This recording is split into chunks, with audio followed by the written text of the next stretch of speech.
আয়তক্ষেত্রের ক্ষেত্রফল আমরা এখানে দেখব। আয়তক্ষেত্রের ক্ষেত্রফল, এই আয়তক্ষেত্র কি আমরা জানি,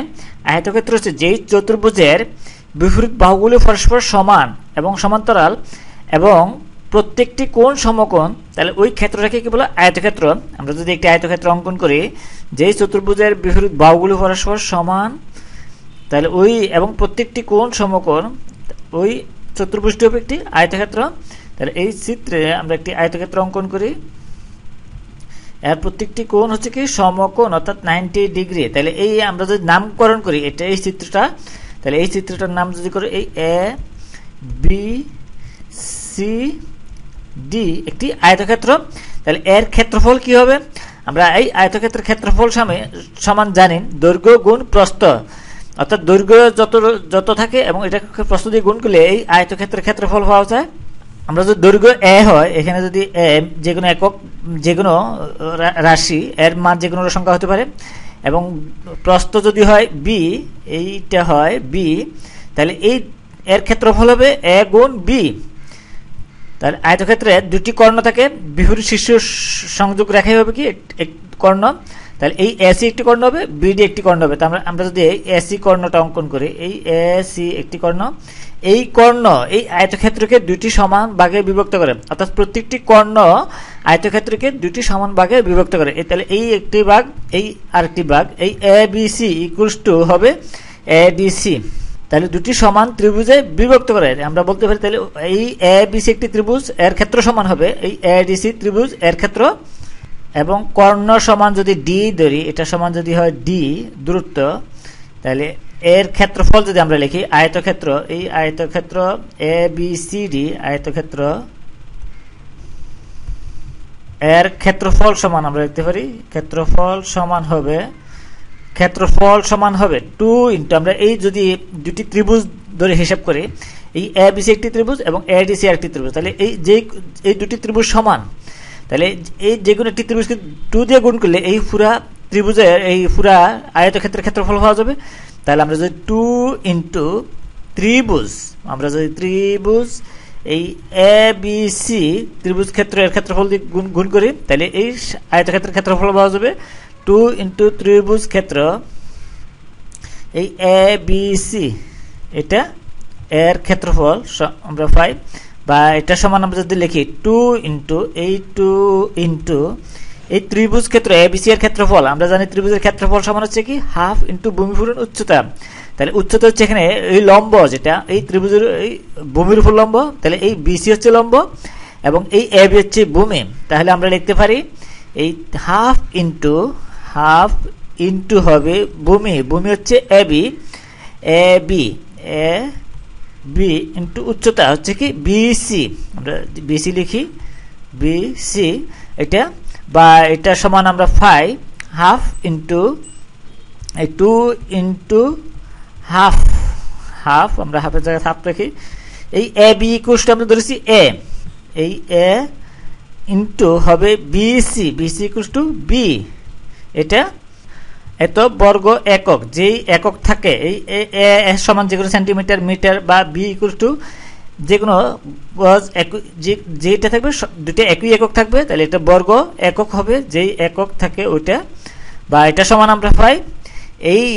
হাফে ক্যান্সেল, এই হাফে 2 ক্যান্সেল যায়, তাহলে সুতরাং থাক এ বি এত বর্গ একক। তাহলে এই এখানে আমরা বলতে পারি এই আয়তক্ষেত্রের ক্ষেত্রফল সমান আমরা পেয়েছি কি দৈর্ঘ্য গুণ প্রস্থ সমান এই এত বর্গ একক, তাহলে এটা সমান হচ্ছে কি আয়তক্ষেত্রের ক্ষেত্রফল। তাহলে আমরা এখানে দেখলাম যে এই আয়তক্ষেত্রের ক্ষেত্রফল সমান হচ্ছে কি দৈর্ঘ্য গুণ প্রস্থ, তাহলে আমরা কি পাই আয়তক্ষেত্রের ক্ষেত্রফল। এরপর আমরা যদি এই আয়তক্ষেত্রের পরিসীমা বের করি, অর্থাৎ 4টি বাহুর দৈর্ঘ্যের সমষ্টি সমান, আমরা জানি আয়তক্ষেত্রের পরিসীমা সমান, এই পরিসীমা সমান হবে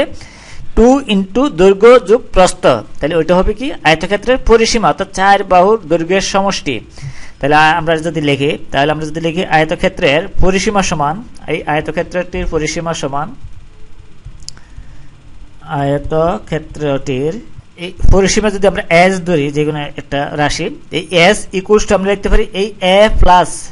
4টি বাহু দৈর্ঘ্য সমষ্টি, এই এর বিপরীত বাহু হচ্ছে কি এ হবে, এর দৈর্ঘ্য একই রকম হবে, এই এর বি এর বিপরীত প্রস্থ এটা হবে একই। তাহলে আমরা যদি এর পরিসীমা সমান আমরা লিখতে পারি এ প্লাস দৈর্ঘ্য যোগ প্রস্থ, প্রস্থ হচ্ছে বি, এখানে বি,